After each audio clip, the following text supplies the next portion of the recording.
there was just a ton of research that I got to do in writing the book that convinced me, or sort of just reinforced what I'd figured out for myself, that we're meant to be in a state of gratitude. We really function better physically and mentally if we start in a state of gratitude.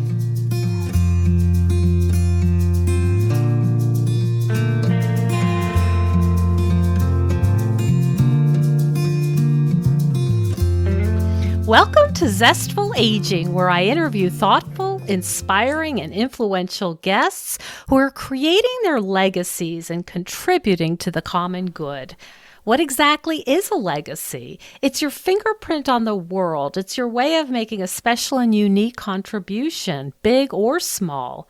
Creating a legacy is one of the main elements of aging well and aging with vibrance and energy. And Zestful Aging Podcast is one of my legacies. I'm your host, Nicole Christina, psychotherapist and fellow Zestful Ager.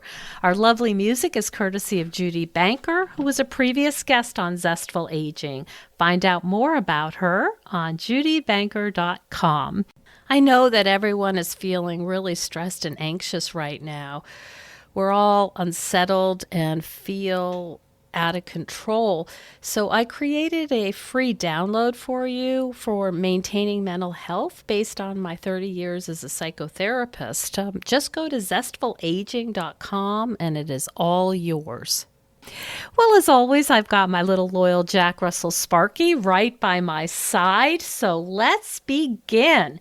If you followed me at all or listened to the podcast, you know I'm a big fan of gratitude and how it can change our outlook on life. And it's not about being a Pollyanna, but it's more about making a choice to recognize what is good and where we want to shine the light of our attention on. So today we have a super speaker, and she is going to talk about gratitude and thanks and all of the science involved in that. And I'm delighted to have her. Davis Kho is a speaker and author of the Thank You Project, Cultivating Happiness, One Letter of Gratitude at a Time.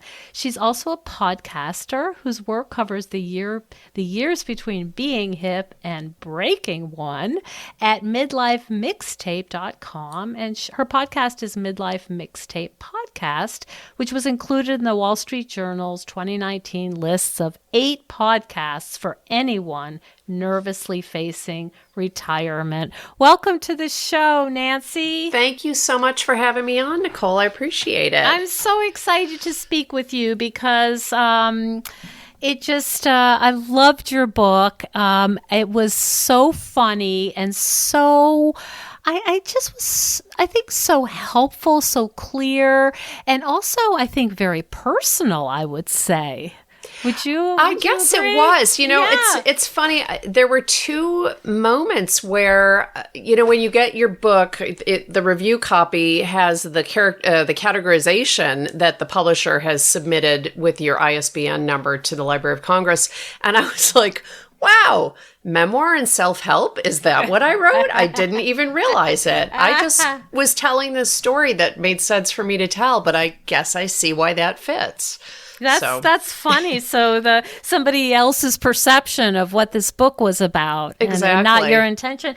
So can we start with how a woman like yourself, a businesswoman, decides that she is going to write 50 letters of appreciation? How does this get started? Sure. Well, it was the year of our Lord 2015. I was coming to the end of 2015. Yeah. And you're right. I have worked in business, that's what my degrees are in. And I've worked in international business primarily for the first 17 years of my career, but I was barreling into 40, and talk about zestful aging. I was like, oh my God, I'm getting old. Now I look back and I think, oh, such a baby. But at the look time, at that skin, so smooth. Oh my gosh, she didn't even have the 11s on her forehead yet. But I really had always loved writing, and I thought I need to add something more creative to what I'm doing. I liked the business job, but I wanted something more creative. So I actually started writing around my 40th birthday. And so that had become a really integrated part of my life. I've had essays and work published in a number of outlets. I had actually written a couple of books that hadn't seen the light of day with a publisher, but it really was, again, coming up to that, the birthday that ends with a 0 tends to make you a little introspective, right? So I was at that point coming up to 50, and I thought I wanted to acknowledge all the ways I'd been helped up to that point in my life, because things were going really well. I've been married to my husband. At that point, it was 24 years. Our 2 daughters were doing well and were healthy. My parents were still around. And I think by the time you get to age 50, you recognize that that's not a given, right? I have either suffered loss yourself, or you've seen your friends go through hard things. And it seemed appropriate to me to stop and just kind of take stock of all the ways I'd been helped to get to that point, because I recognized that it wasn't just my doing, right? I'd had people who really had stepped in important moments along the way to help me get to that point. So that was my plan. I was just going to do one thank you letter every week for that calendar year of my 50th birthday. And what happened, and I talk about this in the book, is that the year went, as they say in England, the year went pear-shaped very quickly. It was, I had a couple of really hard things happen. And I realized that I'd gone from that weekly letter being like, yay, everything's great, to, oh my gosh, I need to sit down and write a thank you letter right now, because I know that it will make me feel better. It will help me reset. It will help me refocus. And it became a very powerful coping mechanism during a challenging year. So when I was talking to my publisher about this book, I said, I want to understand. My goal was to give people, first of all, just an action plan for how to do this, because I think when it comes to the idea of writing, it comes pretty easily to me because I'm a writer, but for a lot of people, that feels overwhelming to think, oh my gosh, I have to sit down and write letters. So I wanted it to be very much like, here's how you can break it down into little steps and make it manageable. But I also wanted to understand the science of how it worked on me, because I knew that it had worked. I knew that every time I wrote a letter, I would have this sense of relief, this sense of, okay, everything's going to be all right. This person, everything may be terrible when I leave my writing desk, but right now I'm focused on the fact that I have a friend who drops food off for me when I'm sick, or picks up my kids for me when I can't do that, or, has given me really good advice that I still follow. And it was this reminder that I had people in my life, past and present, who cared enough about me to help me. Can you talk more about that? You have to forgive me. I'm a psychotherapist. Yep. This is what we do. Yep. But what you said, you felt relief and kind of exhale. I have help. Talk about, if you could, more like the feeling of writing this letter. Can you walk us through like the experience of it? Sure. And what I know now is that I was experiencing a textbook case of positive recall bias. And so what the psychologists say is, or what the researchers say is, the neurons that fire together wire together, which I'm sure you know. And basically it just means if you reinforce the tendency in yourself to look for good things around you, you get better at doing that. Your brain literally rewires itself to make it more efficient and more likely to look for those good things around you. So the way it worked for me is this. I wrote my letters once a week. And as I say in the book, there are no thank you note police. If you want to do it once a month, if you want to do it every day, whatever you want to do works. But for me, that meant I had a whole week to think about the person who I was going to write to in the coming week. And, I'll give you the example, since it was her birthday yesterday, I'll talk about my friend Pam, who was my graduate school roommate. And I would spend the whole week, I love to hike. I live in Oakland. I go hiking in the Oakland Hills a lot. So a lot of times it was when I was hiking, I would think, what are the ways that my life having crossed the paths with Pam's life has made my life better. Okay, well, she was a really great roommate for me in graduate school. She taught me some really good recipes that I still use. And she had a car and I didn't, and she let me use the car whenever I wanted to. And we were in, East Jabip, Arizona, going to grad school. So that made a difference. And she's just somebody who thinks like I think. So sometimes when I gut check with Pam, it's reassuring because I think I'm not crazy. She gets she's picking up exactly what I'm picking up in a given scenario. And so all week long, I would marinate in those kinds of thoughts and memories and these positive perceptions of this person in my life. And without ever putting pen to paper, I was already rewiring my brain with positive recall bias. And so to sit down and write it always felt really good because I was kind of teasing out what are the things that really mattered, what were the specifics, and I say this in the book, it's good to get really specific because it's, you can say, oh, she was nice to me. Well, sure, but if you say you always let me use your car, that's a lot more meaningful. That is like a specific thing about this friendship that isn't shared with all my other friendships.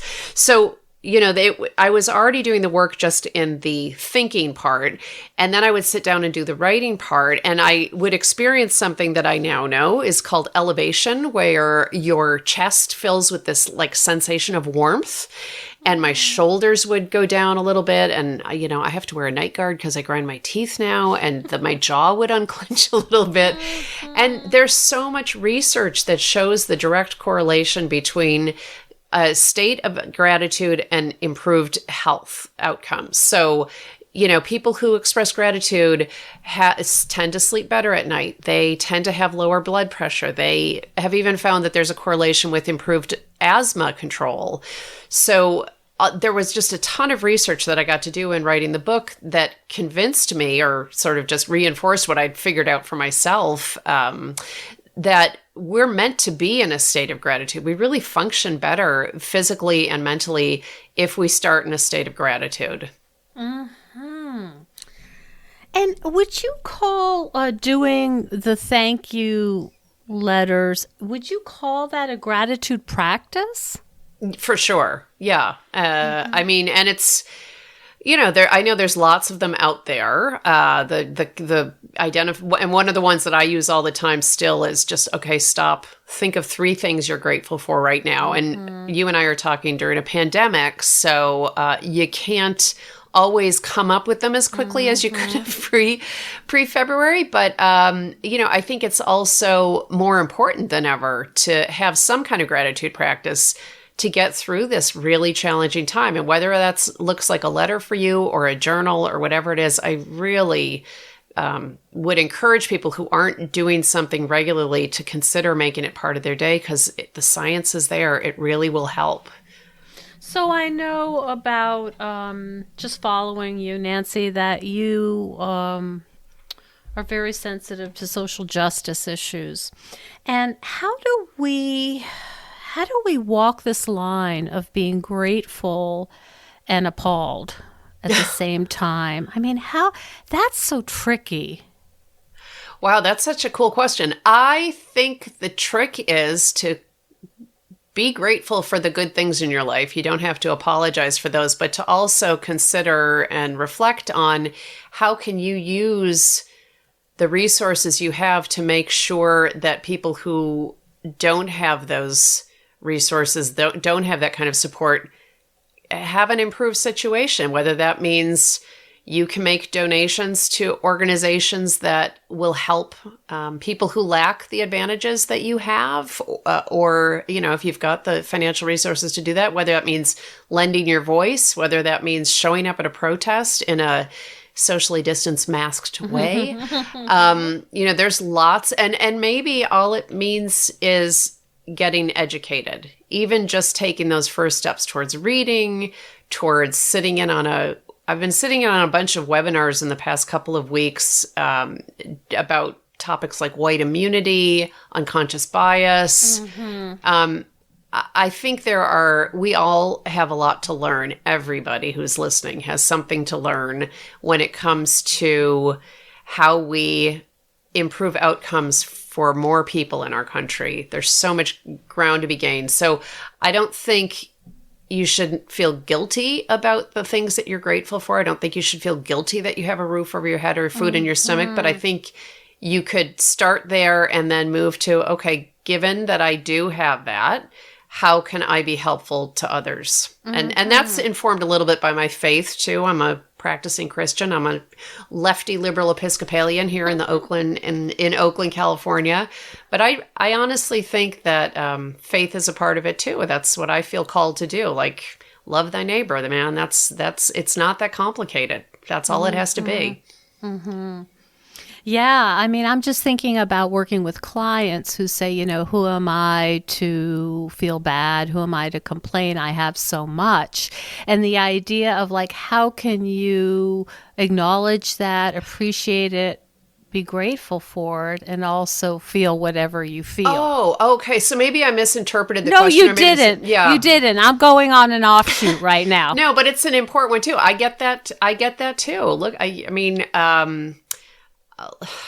we got some sad news yesterday that my daughter, who's a great student and studies at UCLA, she doesn't have housing for next year. They've had to reduce housing density on campus. So my poor child, who has every benefit and every advantage of having parents who can pay for her college education and was in a great school, still feels awful today. And I feel awful on her behalf because this was not the college experience she signed up for. It's not, and I get like, I think, well, so many people have it so much worse. We're healthy, all this stuff. And yet I think it's still okay to feel completely disappointed and sad that our kids' college experience has been so disrupted. Yes. So I think, as I said to her last night, as we were talking through this, both things can be true. We can know that other people are, you know, that we are fortunate compared to other people, and we can be motivated to move from that, but we can also feel lousy at the same time. Yes, I think that's sort of what I was, you know, started with is this idea of like, can both sides be true? How important it is to be, you know, have a gratitude practice and also feel crummy sometimes, also feel enraged, also feel allowed to not feel grateful. Well, you know, and I don't know if this part of the book spoke to you at all, but one of the things that I wanted to make sure as I wrote this was that my letter writing project wasn't just something that worked for me. You know, I wanted to make sure that this was something that really would fit for other people. And so I asked the questions, you know, I talked to a lot of positive psychologists in researching the book, and I asked, you know, are there people for whom gratitude doesn't work? Like writing a letter isn't going to make them happier, because I want to acknowledge that if that's true. And my friend, Dr. Christine Carter, who is a senior fellow at the Greater Good, why am I saying Greater Good Place? That's my bookstore in Oakland that I go to. Great Good Place for Books. Shout out to them. But this is the Greater Good Science Center at Berkeley, right? And she said, it's not that there are people for whom gratitude doesn't work. It's that there are people who have shut down emotions completely because they don't want to feel the negative emotion. They don't want to feel sad, disappointment, loss, grief. So they just distract themselves. We've all got the little device in our pockets that's really good at making sure you never feel bad, because you can just open it up and start scrolling Instagram instead of feeling lousy. And she said the problem is you can't selectively numb emotions. If you don't allow yourself to feel lousy, you also can't feel joy or gratitude or, you know, or excitement. And so, you know, this idea of letting the negative emotions wash through you and move through you, it's really important. And there are times in writing the thank you letters that I think you may feel badly. I mean, that certainly was the case for me. There were people I wrote to, and maybe we're going to talk about this later. Some of the letters I didn't send. And in some cases it was because I didn't want to be in touch with that person. But in some cases it's because the person was no longer alive. And that was sometimes a hard letter to write, because it was reminding myself of what I had lost. But at the same time, it was really joyful to think of all the ways that what that person, the grandparent or the uncle, whoever, the lessons they left with you that live on through you. So, and there can be times where you write a letter and maybe you think, wow, this person has done so many great things for me. Have I been as nice to them as I should have? Maybe not. So there can be moments where you have, this process that I do believe will make you happier over the long haul. There are times where you may have different kinds of emotions. It's much more complicated, I think, than being a cheerleader and like, yay, yay, everything's great. Because that's not accurate.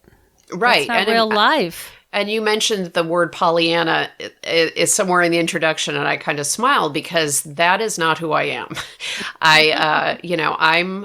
I was as surprised as anybody to find out I was writing a self-help book because I'm sort of suspicious of them.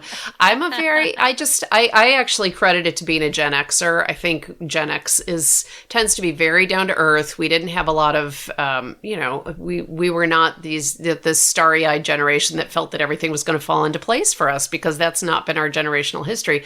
So, and I don't think there's anything wrong with that. I consider myself very pragmatic.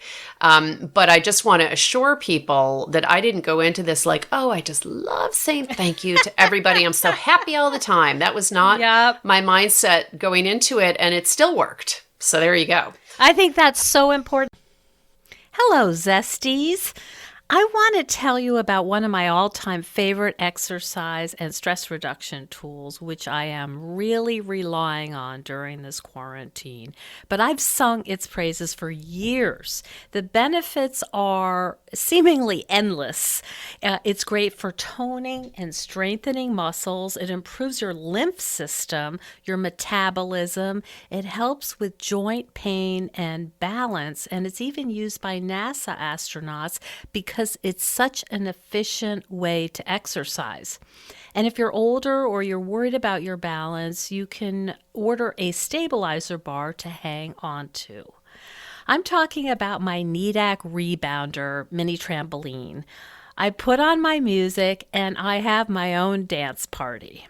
Because for me, exercise needs to be fun and invigorating. Otherwise, I don't want to do it. Now is not the time for the philosophy of no pain, no gain, because we're in enough pain. This is a way to feel good and energized and have fun. It really does help mood as well. And I like that Needak is made in the USA and it is really solid. I've had mine for 15 years and it's still in great shape. The Needak Rebounder will help us get through this quarantine in better shape mentally and physically. And there's also a model that folds up if space is an issue. One of my clients puts it on her driveway and uses it while she's watching her kids during the quarantine. Anyway, I can't recommend Needak Rebounders enough. They are a worthwhile investment in your health and overall well-being, especially now. If you are interested in a mini trampoline, please don't buy a cheap one. Those can be actually dangerous, and it is really worth investing in a good quality one. And right now, if you use the coupon code just for Zestful Aging listeners, the code is Zestful. They are going to include a free cover for you. So go to Needak.com. It's NEEDAK.com. And if you have any questions, you can contact me at zestfulaging.com. I really am their biggest fan. I just saw a little interview of Simon Sinek. I hope that's the way you pronounce his name. And he talked about the difference between positivity and optimism. Have you seen that? Or I haven't, but I'd love to. It's very interesting. And he talks about positivity isn't, you're just sort of trying to put a filter on things, where optimism is really, I think, being more realistic, and having faith that even though this is hard, it's, it's painful, it's excruciating, I still see a light at the end of the tunnel. I don't know how long it's going to take me to get there, but I do believe there's a light. And that's different than sort of blanketing, or trying to blanket your existence with rainbows and unicorns, right? It's a much, it's a very different kind of orientation. And that's what I loved about your book, that it wasn't just, let's be happy, everybody. Life is good, and, find the beauty. In fact, at the end, I really love the part about, facing some of the relationships that were problematic. Thank you for teaching me not to be with someone like you again. Right. I mean, that's I know lesson. Yeah.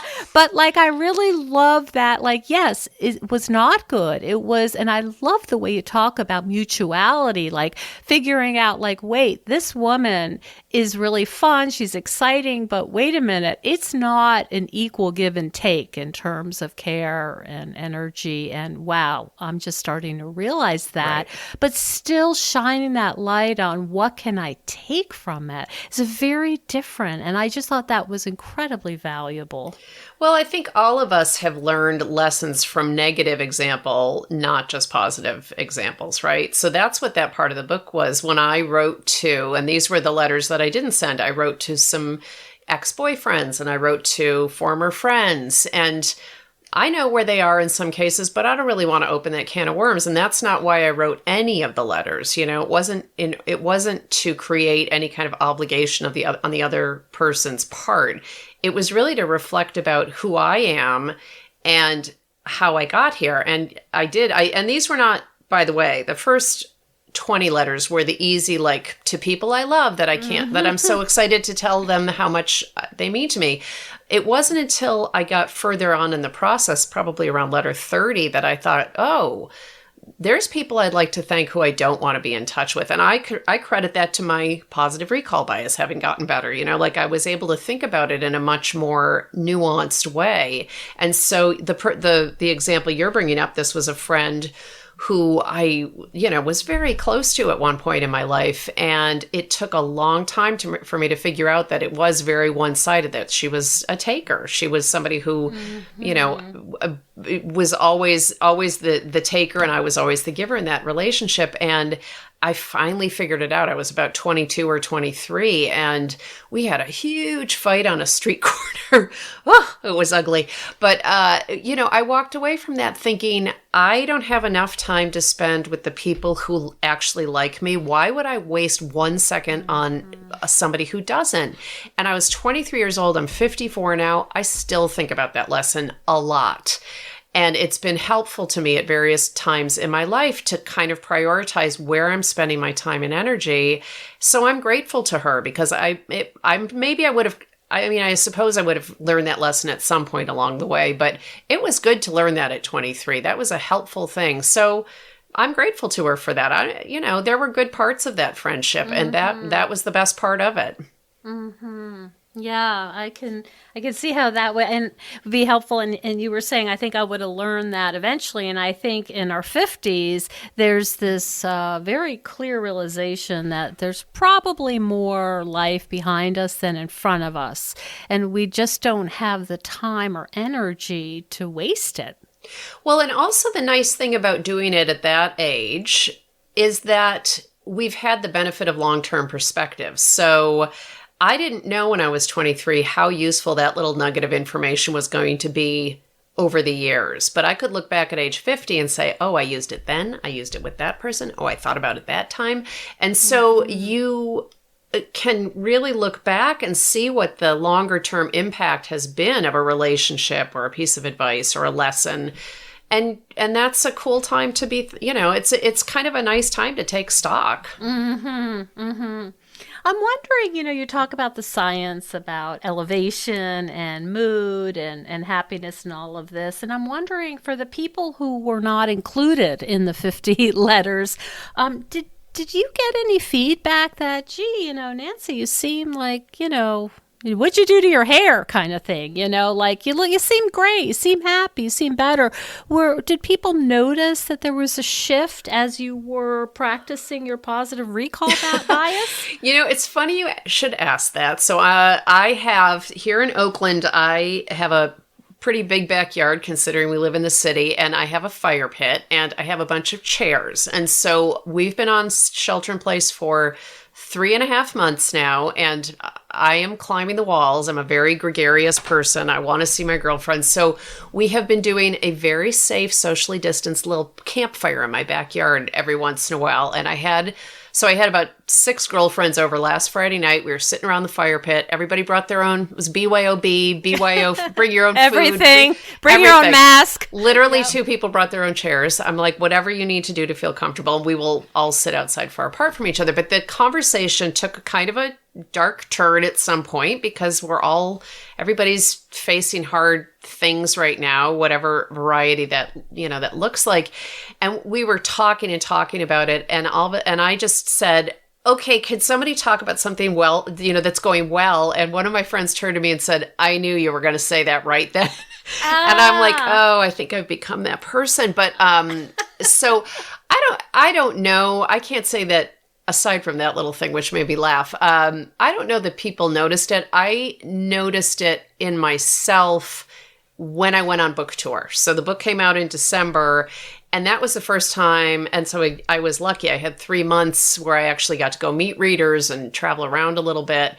And I was in Rochester, New York, doing a reading, my hometown. Yay. Where did you do your reading? So there's a really great music venue there called Anthology, which is a really fun club when you can go back to nightclubs. I recommend everybody goes. It happens to be owned by my childhood next door nightmare. Oh my gosh. And I reached out to him and said, let's do this. So it was actually really great. We had 50, 60 people at this nightclub for a book reading and signing. So it was great.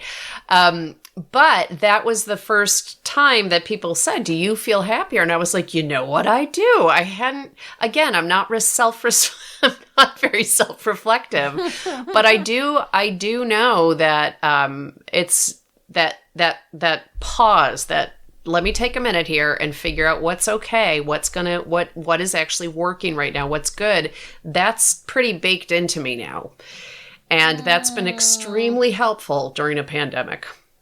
I'm sure you've heard of Rick Hansen because you're out there, you're hanging with the folks at Berkeley and Greater. Hanging with the happy folks at Berkeley. Hanging. And I love the way he talks about letting it seep in. Mm-hmm. That when you're in this moment of thanks, to just let your cells you use the word marinate. And that's one of my favorite words for this. It's just like, let your whole being just saturate in that moment of gratitude. I'm going to go take my kid fly fishing after we finish today, and it's beautiful out. And you know what New York State weather is. It's, it's like 8 months of the year. It's sleeting.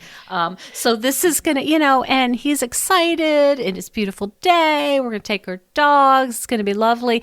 And I just know that that's something that I'm going to really want to soak in to kind of counterbalance the news and the election stuff and all of that. What are your thoughts about that kind of physical soaking in kind of process? Well, in the book, I talk about how really the whole Thank You Project comes down to 3 simple steps: see, say, and savor. And the scene we've talked about, that's just that positive recall bias and looking around and noticing what's good. The saying is writing it down in a letter. And for people who don't want to do that, maybe you write it in a gratitude journal or whatever, but expressing it somehow. And the savor part, I think, is what relates to what you're talking about. So my one rule that throughout this book, I'm like, you do you, buddy. Like, it's your thank you project, except for one thing. If you write a thank you letter, I demand you keep your own copy of it. Mm-hmm. And the reason why is because at the end, you will have a stack of letters that tell the story of all the ways you've been supported over the years. And so in my case, I I typed my letters into a Word document. My handwriting is awful, so do not let that be a gating factor for you. But mine was just a Word document, and at the end, I printed off the 50 pages. I took it to a copy shop and had them bind it for me, and that sits on my nightstand. And that was 4 years ago that I was writing these letters, and I still flip through it all the time. That's different, and I think that brings so much additional salience and power to this. Yep, right? exactly. I mean, we talk about Oprah, right? She has gratitude journals, but I love your idea of here's the evidence. Here's the heavy, hefty evidence of what's been good in my life. Right. And it's a comfort. It really is just, it'll put a smile on your face to go back and say, oh, I forgot I wrote that to my cousin who's been so great to me, or, it just, and actually, and I mentioned this in the book, that in writing the book, I got to the end and I was like, oh, I'm so ashamed. Why did I stop writing the letters? I was like, I got to number 50. Okay, I'm done with that project. Off I go. And in writing the book, I was like, you dummy, why did you give that up? So I have restarted, and I don't do it on a weekly basis. I do it, kind of as the spirit moves me, but I can always tell when it's time to write another one. It's when my shoulders are going back up to my ears and when I'm starting to feel really pessimistic. And I realized the other day I'd gotten to 25 in my new set of letters. That's another Word document, is son of thank you letters. And I went back in and I started looking over the letters I'd written in that set, and it worked the same way. I'm like, oh yeah, I forgot I wrote a letter to my hairdresser, and I wrote a letter to my friend who's really socially active, and she always gets me. She makes cocktails to bring to protests, and she makes it so fun that I am more involved than I might be otherwise, because she just is organized and motivating. And anyway, so now I've got this kind of volume 2 that I can flip through. So I do think that idea of salience, the lasting power, soaking all this stuff up. Mm-hmm. And it doesn't appear to have an end date, because it still works on me 4 years later. Well, gratitude has become your medicine. It in so many ways, yeah. And that was one of my favorite quotes from Dr. Carter at the Greater Good Science Center. She said, if you could put gratitude in a pill, you'd be very wealthy. Oh, right. So, we're just to wrap up here. I know people all around the world are listening and I'm sure resonating with this because they've had an experience perhaps of being thanked or thanking someone to get a taste of how powerful this is. So for people who are newbies at this, what would be the first teeny little step to introduce them to this whole thank you, or I'm going to call it like an orientation, life orientation? So my recommendation is you jot down a list of people to whom you are grateful, people who have helped or shaped or inspired you, people who, your life would look different if you didn't know them. Just make that list. And already when you're doing that, you've got that list of, team you, all these people who have worked together to help you. And then if you want to take it a step further, pick a name off that list and just think about that person. Think deeply about the specific ways that person has helped you.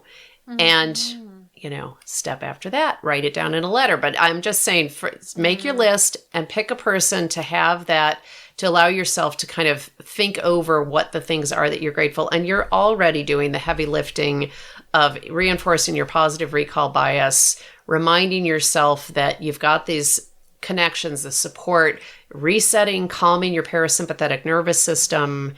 It really does not take a lot to get started with this. And you're changing your brain just from starting this process.